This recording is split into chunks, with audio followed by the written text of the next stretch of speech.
नमस्कार। आज हम एक ऐसी कहानी की गहराइयों में उतरने वाले हैं जो हजारों सालों से सुनाई जा रही है। एक ऐसे शानदार शहर की कहानी जो अचानक समुद्र में समा गया।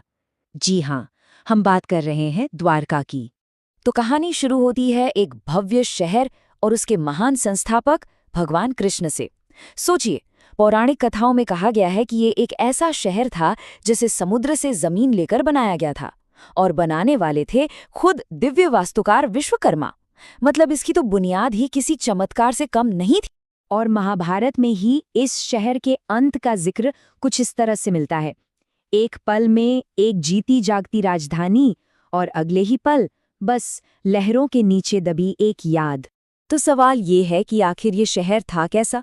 प्राचीन हिंदू ग्रंथों को देखें तो द्वारका की पैदाइश और उसकी शानो शौकत अपने आप में एक दिव्य कहानी लगती है।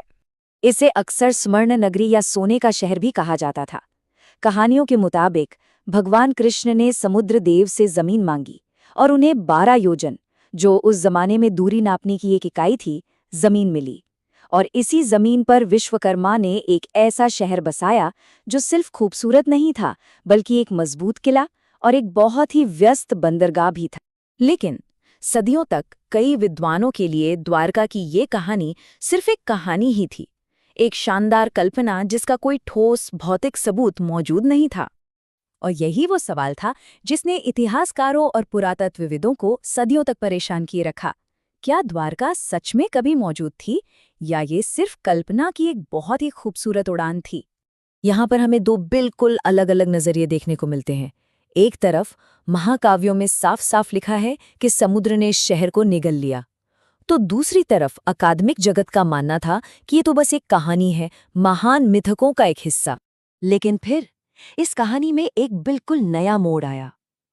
अब ये सिर्फ प्राचीन ग्रंथों के पन्नों तक सीमित नहीं रही, बल्कि आधुनिक वैज्ञानिक जांच के दायरे में आ गई। और इस खोज के जो हीरो थे वो थे डॉक्टर S.R. राव, भारत के सबसे सम्मानित पुरातत्वविदों में से एक, जिन्होंने पानी के नीचे इस खोज की पूरी कमान संभाली।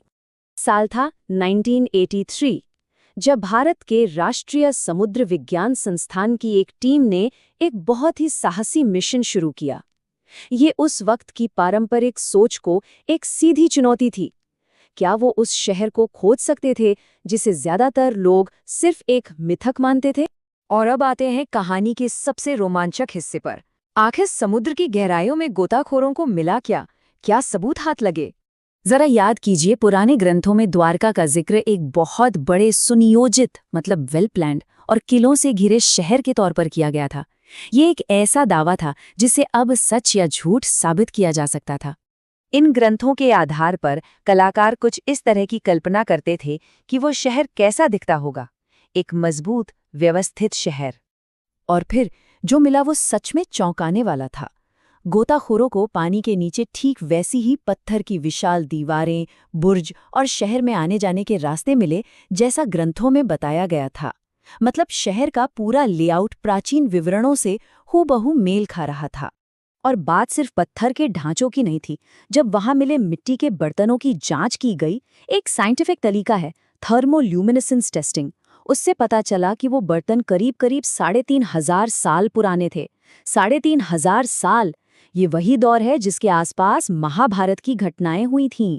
और जो चीज़ इसे और भी दिलचस्प बनाती है वो है मिली हुई चीज़ों की सटीकता। देखिए, ग्रंथों में जैसे 3 छेद वाले पत्थर के लंगर बताए गए थे, वैसे ही लंगर मिले। एक मुहर मिली जिस पर 3 सिर वाला जानवर बना था, ठीक वैसा ही जैसा हरिवंश पुराण में लिखा है। अरे यहाँ तक कि झंडे लगाने वाले खंभों के पत्थर के बेस भी मिले। तो आखिर इस खोज का असली मतलब क्या है?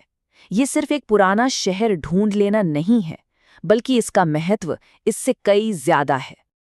असल में ये खोज एक बहुत बड़ी तस्वीर का एक अहम हिस्सा है, जो कृष्ण के एक ऐतिहासिक व्यक्ति होने की तरफ इशारा करती है। सोचिए, 4वीं शताब्दी ईसा पूर्व में एक यूनानी राजदूत मेगास्थनीज ने कृष्ण की पूजा का जिक्र किया था। फिर 2री शताब्दी ईसा पूर्व में एक और यूनानी दूत हेलियोडोरस ने कृष्ण को देवताओं का देवता मानते हुए एक पूरा स्तंभ बनवाया।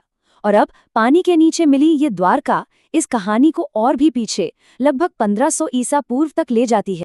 ये वही हेलियोडोरस स्तंभ है। ये अपने आप में एक अद्भुत सबूत है कि कृष्ण की भक्ति कितनी पुरानी है, और ये सिर्फ भारत तक ही सीमित नहीं थी।